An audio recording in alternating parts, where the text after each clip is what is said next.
through the ones that you already wrote down. Perpendicular lines intersect to form right angles. So therefore, if you have two perpendicular lines, it'll show the 90-degree angle symbol here, and that means all the angles are 90 degrees. Even if they don't say they're perpendicular, if you have one 90-degree angle, that means all the angles are 90 degrees. So for example, if you have a linear pair here and one is 90 degrees, the other one is 90 degrees. And then here as well, they're supplementary, they're a linear pair, so if this is 90 degrees, this has to be 90 degrees. And then vertical angles are congruent as well, so this has to be 90 degrees as well.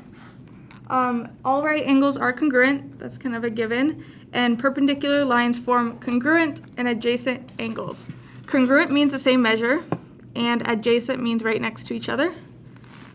And then here it says if two angles are congruent and supplementary, then each angle is a right angle. So if you have two angles that are congruent and supplementary, meaning they add to 90 degrees, then, or add to 180, you can divide that by 2 and get 90 degrees and 90 degrees. Same with a linear pair. If you're told that both those angles are congruent, then 180 divided by 2 is 90 degrees and 90 degrees. So they must be right angles. I'm going to quickly go over what we saw yesterday, what we filled in, because it does come up today. One is protractor postulate. You can use a protractor to measure an angle. Angle addition postulate states that this angle plus this angle would equal the entire angle. Supplement theorem is that if you have a linear pair here, those angles add up to 180 degrees. And complement theorem is that if you have two angles that form a 90-degree angle, or if you have two angles that form a right angle, they add to 90 degrees. Then reflexive, symmetric, and transitive. Just like we've seen, it is the same concept as we saw with segments, but now we're going to apply it to angles. So reflexive is angle 1 is congruent to angle 1.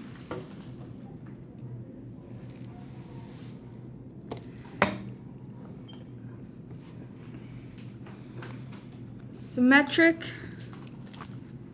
if angle 1 is congruent to angle 2, then angle 2 is congruent to angle 1.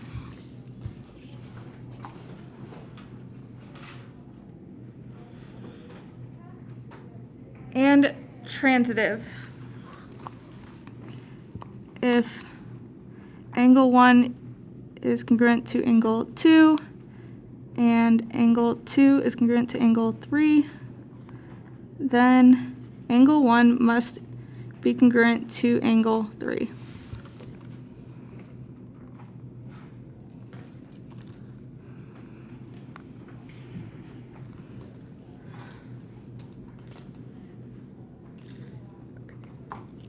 So this says if angle 1 is congruent to angle 2 and angle 2 is congruent to angle 3, then angle 1 is congruent to angle 3.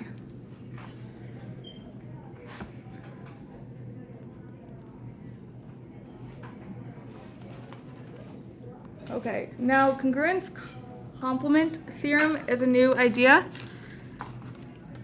We are going to draw it out here. So I'm drawing a acute angle here. I'm calling this angle 4. And then I'm going to draw an angle complementary to that. And this will be angle 5.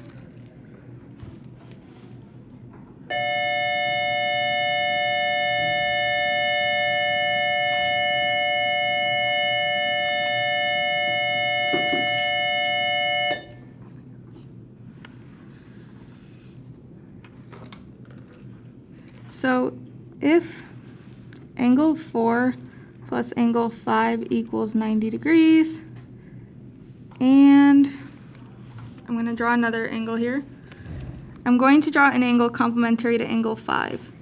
So just a small angle here and label it angle 6.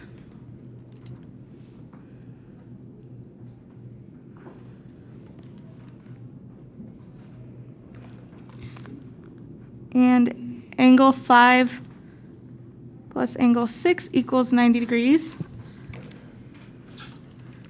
Then angle 4 must be congruent to angle 6. So a new concept, but if you think about it, it does make sense. Let's say angle 5 is 50 degrees. Then to make this complementary, angle 4 would have to be 40 degrees. And angle 5 is 50 degrees, then angle 6 would have to be 40 degrees to make a 90-degree angle. So angle 4 is congruent to angle 6.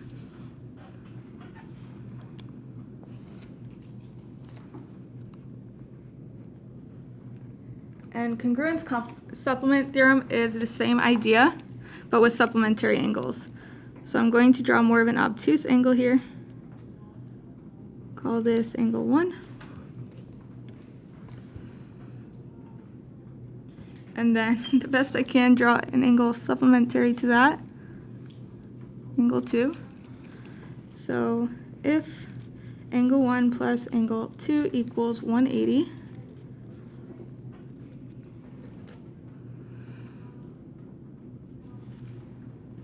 then I'm going to draw an angle supplementary to angle 2.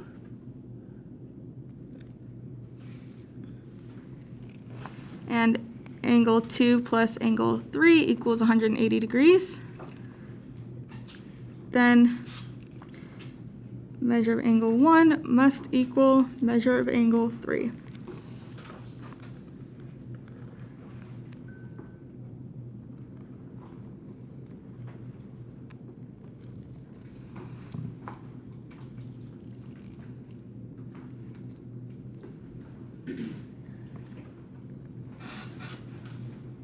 Vertical angles theorem came up in 8th grade. You may remember vertical angles are congruent.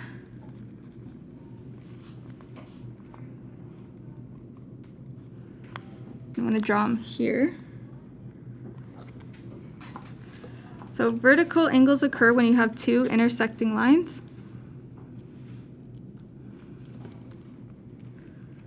Vertical angles are opposite each other. So angle 1 and angle 2 are vertical angles. The measure of angle 1 is equal to the measure of angle 2 because they are vertical angles.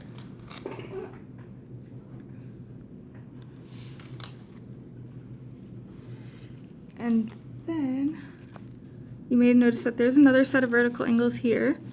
Measure of angle 3 is equal to measure of angle 4 because they're vertical angles.